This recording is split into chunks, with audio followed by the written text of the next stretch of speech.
Yo guys, Augiesaint here and welcome to the channel. Hope you guys are having a fantastic day, and I want to talk to you guys about demon wedges and how you can actually increase your tolerance and just give you guys a little bit of a breakdown for all the new players coming into DNA. Since the game doesn't really explain it to you that well, if you haven't played a game like Warframe or the First Descendants, you guys would probably not know about things called formers or catalyzation catalysts. Basically lets you halve the cost of your demon wedges when you apply the correct slot to them. So if I hop on over to my demon wedges, you guys can see this one over here is only consuming 11, but if you look down the bottom there, the tolerance is actually 22. And the reason being is because we went ahead and matched the slot.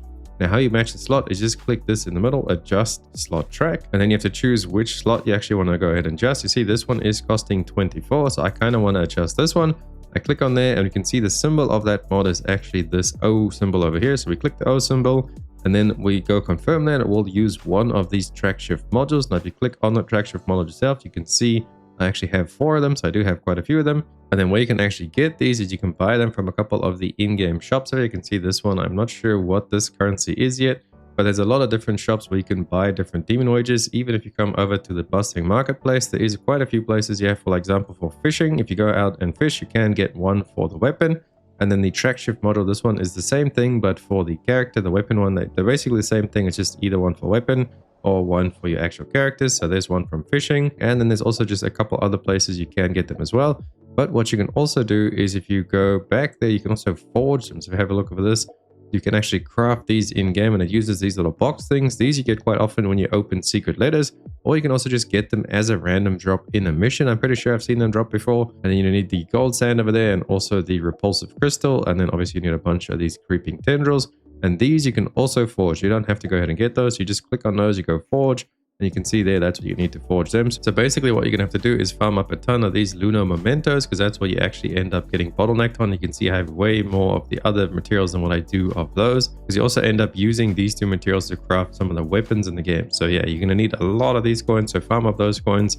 You can go ahead and craft yourself these track shift models. So let's go back in there, and then I do want to go ahead and confirm this because I'm pretty sure I'm going to end up keeping this mod. So that's another thing with these track modules. Don't waste them early on if you're not sure about a mod like on a character yet. Maybe if you can't equip a certain mod, unequip some other mods and then put it on just to test it first, or if you're following like a build guide or something and you trust the person. So just be a little bit frugal with these. Don't spend them like all willy-nilly. Make sure that you are going to actually keep that mod in the slot. And then the other way that you can actually get your tolerance up is by equipping a mod here in the middle. Now this prance mod, I'm pretty sure we get given this throughout the story, but there is a couple ways you can buy different ones of these as well, mostly in the in-game shops. So if we go back here, we go to the shop, the bustling marketplace, and if you come over to the Lunar Explorer's Gift, these are the things you get for exploring. You can see you can go ahead and buy these. Now I've already bought out, there was some in like all of these shops here, but I've already gone ahead and bought them out. You can see there's another one. If you come over here to this is the Purgatorio Island, this is open world. This is from Ice Lake and from the Lonzo Fortress. You just go ahead and explore and you'll see these little blue things shining. If you go ahead and pick them up, get added to the currency page, you can come over here and you can actually buy these different ones. Then none of them are actually that amazing, although some of them do have some pretty interesting perks. There is one that gives you damage taken reduced when you're flying.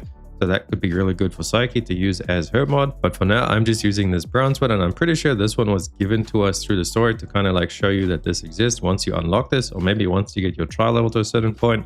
I don't remember exactly how we got this, but I do remember just getting it or having it. I don't really farm it, or I didn't buy it or anything. We just ended up getting it. But whichever mod you end up putting in there, once you put it in, you'll get increased tolerance, and then also make sure you level it up. So you end up getting a 17 extra tolerance cap there. So it's really useful to go ahead and do that. Make sure you are putting on a mod in the middle, and then make sure you are leveling up. I pretty much use this exact one on all my characters. If you want to get the specific one, go check out the shops like I showed you guys before to see which one you actually want to go ahead and grab.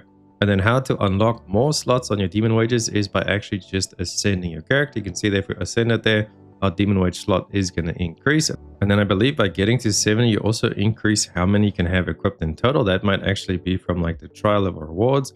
So we see I'm almost at 55 where I can get the next ascension. I think this will be a demon wedge extraction cap increased.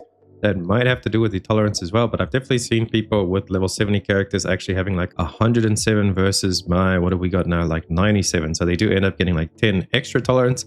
And I think that is from just ascending your characters to level 70 and also getting your trial rank to 55, obviously because you need the try rank up before you can ascend your characters any further. So right now we are stuck at 60, but we should be 55 today after a little bit of grinding. We'll be live streaming right after this video goes live at YouTube right here, and also be over at twitch.tv/Augiesaint.